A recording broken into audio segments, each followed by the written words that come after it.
suis venu voir les conditions de travail des administrations déconcentrées et des forces de défense et de sécurité qui effectuent un travail remarquable dans le cadre de la sécurisation de cette partie du pays, et voir aussi les défis environnementaux auxquels nous sommes confrontés de plus en plus dans la zone de la Falémé et qui ont conduit les ministres de l'Environnement, des Mines et celui chargé de l'Intérieur, de la Sécurité publique et des Forces armées à faire un rapport suite auquel j'ai pris un décret pour interdire les activités d'orpaillage à 500 mètres de la Falémé.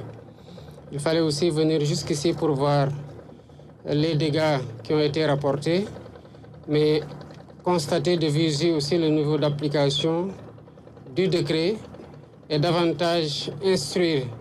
les forces de défense et de sécurité avec la collaboration des populations, des élus et des autorités déconcentrées, de veiller à ce que cette mesure soit correctement appliquée sur la durée qui est prévue, à savoir d'ici à juin 2027. C'est une préoccupation majeure quand on sait que la Falémé est un affluent du fleuve Sénégal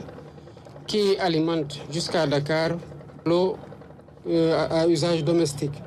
D'autant plus que nous sommes dans le cadre de projets de transfert d'eau qui partent toujours du fleuve Sénégal, notamment pour ce qui concerne le grand transfert, et qui doit alimenter les villes de Touba, de Thiès, de Mbour et de Dakar, qui concentrent plus de 52% de la population urbaine et 31% de la population du Sénégal, étant entendu que l'essentiel des pôles urbains sont configurés entre Diamniadio, Daga-Kholpa, la nouvelle ville de Thiès, et Mbour dans une certaine mesure. Évidemment, c'est une préoccupation, mais je pense que ce que j'ai constaté rassure quant à la fermeté qu'il faut avoir pour faire appliquer le décret dans la durée,